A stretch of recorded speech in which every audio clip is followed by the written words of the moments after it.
Padlet is another one of our brainstorming tools. When you come to the Padlet website, you're going to click the login button at the top, even if you haven't created an account yet. When you click login, it's going to bring you to the login page, and you're going to log in with Google. It'll ask you which account you want to use. And it's going to ask you which membership level. We want basic, which is free forever. Once we're in here, it'll give you a bookmarks board. We don't really need this, so we can click on the three dots here and either archive or delete it. I'm just going to archive it. Now, on the free version, you're limited to 3 boards, and that means 3 active boards that you're working on.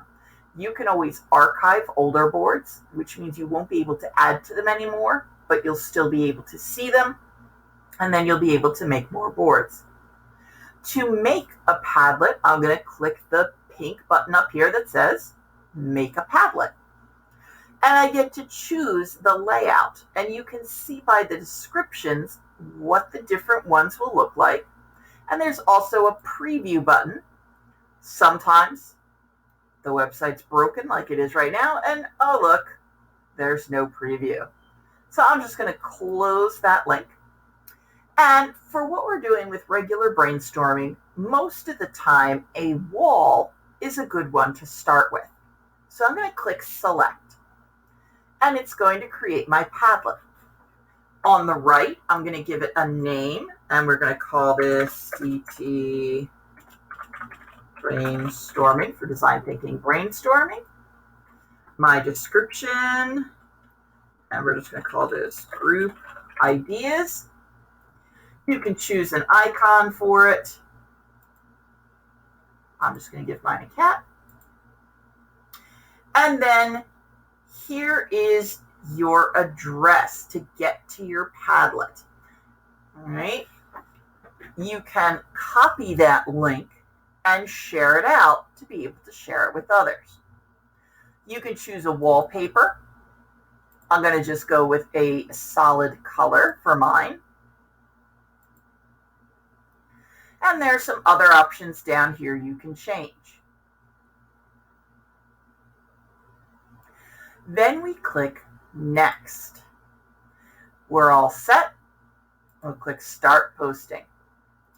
To share our board with others, I'm going to click the Share button, and I can either invite people or click Copy Link to Clipboard and share that link with people in my group. All right. Now, once I've done that, to add something to my Padlet, I'm going to click the little plus button down here. It turns into a little pencil.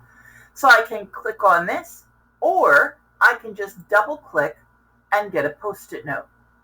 On my Post-it note, I can give it a title, add my idea, and then if I want to add links and other information, I can add those. I'm just going to call this idea 1. Go down here, get my link. This is my idea. And when I click off my Post-its there, and I can move it around. When I'm ready to turn in my board, I can come down to the 3 dots, and I want to export. And I'm going to come to the export menu and scroll down, and I want Save as PDF. You can leave this menu the same as it is right now and just click Publish PDF. Here's my idea board, and I'm going to click the download arrow at the top here. So once it creates it, you still have to remember to download it. Depending on your settings, it may ask you where to save it, or it may save it automatically in your downloads folder. You probably want to give it a better name than this, just to help you remember what this file is, so that when you go looking for it to turn it into Classroom, you know which file you're looking for. So I'm just going to call this DT Ideas and save.